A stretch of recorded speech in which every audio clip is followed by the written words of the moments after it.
আসো। আরে কি হলো? আরে এসো বলছি। কি হয়েছেটা কি? এই আমার জামা কাপড় হাত দিয়েছো কেন তুমি?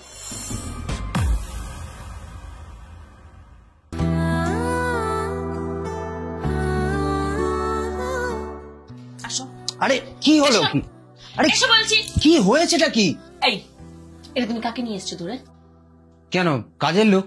কাজের লোক সেটা আমিও জানি, কিন্তু তুমি একটা নিচু জাতের মহিলাকে আমার বাড়িতে নিয়ে এসছো কাজ করাতে। এখন ওই মহিলাটা সারা দিন এখানে ওখানে ঘুরবে ফিরবে, আমার সব জিনিসপত্র হাত দেবে, ধরবে, ছোবে। নিচু জাত মানে? আরে কি বলছো তুমি? কি নিচু জাত করছো তুমি? এখনকার মেয়ে, একটা মডার্ন মেয়ে, তোমার মুখে এসব মানায় না। তুমি এগুলো মানো? আমি বলি, আমি মানি। ওর এই বাড়িতে থাকা চলবে না, ব্যাস। আরে তুমিই তো বলেছিলে যে একটা কাজের মেয়েকে নিয়ে আসতে, সবসময় তোমার একটা কাজের মেয়ে দরকার। তোমার কথা শুনেই তো আমি ওকে নিয়ে এলাম।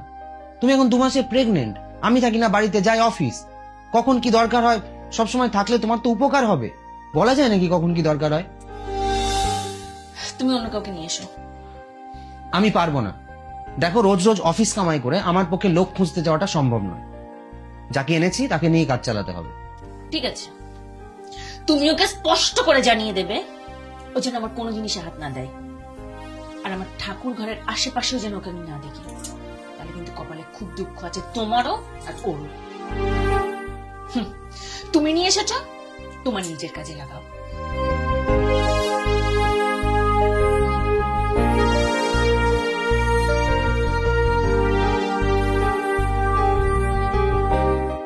আসুন, ভিতরে আসুন।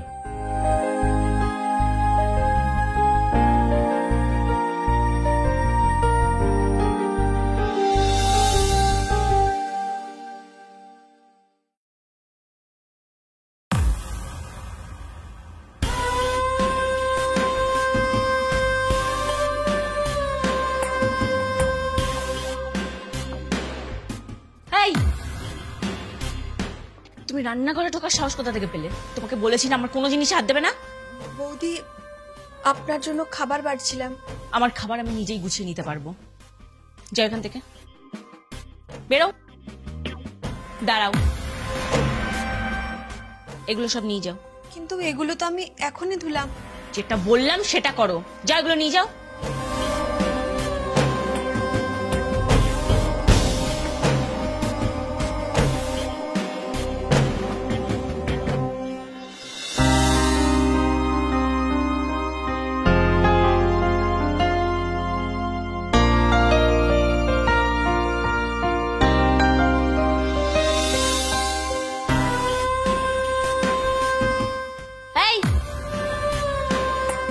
আমার জামা কাপড় হাত দিয়েছো কেন তুমি?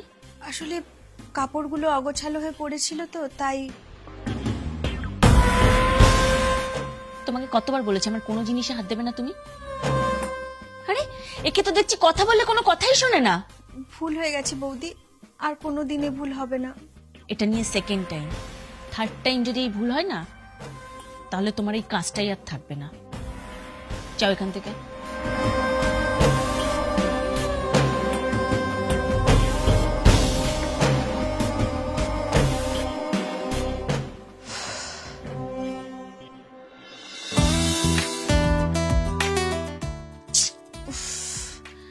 ছেলেটা এমন না, কোনো সময় একটু বিছানাটা গোছায় না, সেই অগোছালা করে ফেলে রেখে চলে গেছে।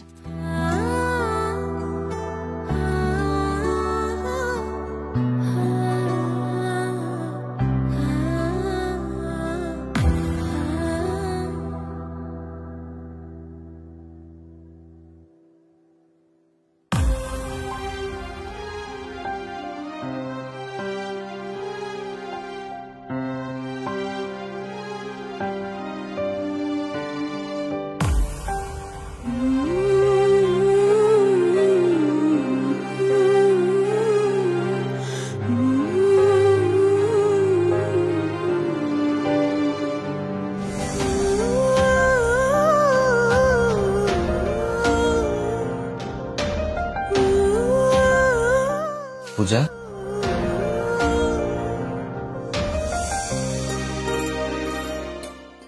শরীর খুব বেশি খারাপ লাগছে?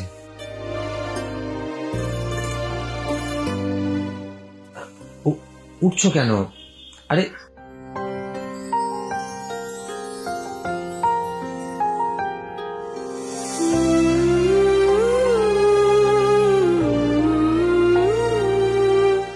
শরীরটা খুব খারাপ লাগছে না?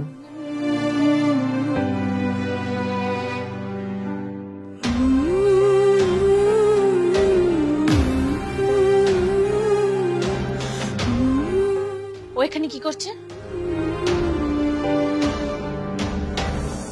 ওকে আমাদের বেডরুমে কেন ঢুকতে দিয়েছো? পূজা চুপ করো। না, আমি চুপ করব না। ও কেন আমার বেডরুমে ঢুকবে? তুমি জানো না এগুলো আমার ভালো লাগে না? পূজা, ও না থাকলে আজকে একটা বড় সড়ো বিপদ ঘটে যেতে পারত। তুমি অজ্ঞান হয়ে পড়ে যাওয়ার পর তোমাকে ভালোভাবে বিছানায় শুয়ে ওই আমাকে ফোন করে।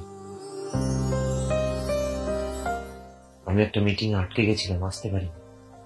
তারপর ওই ডাক্তারের কাছে গিয়ে তাকে রিকোয়েস্ট করে বাড়ি পর্যন্ত নিয়ে এসে তোমার ট্রিটমেন্ট করে।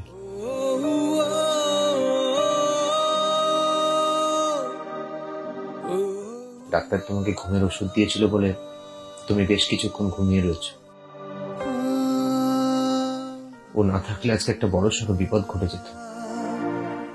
ও ছিল বলেই তুমি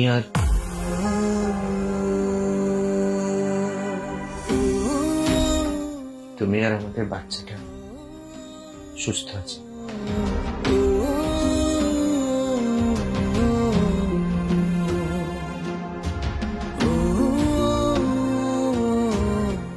আমি তোমাকে অনেক বাজে কথা বলেছি, অনেক কষ্ট দিয়েছি।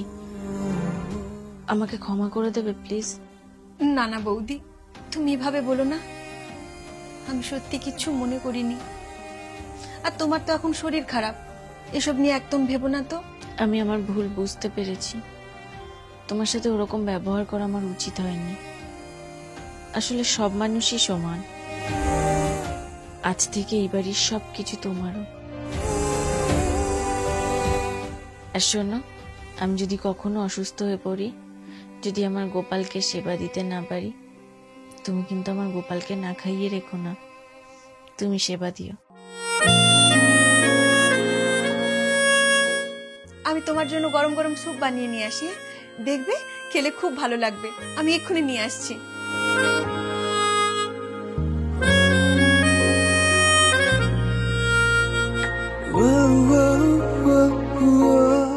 শরীর খুব বেশি খারাপ লাগছে?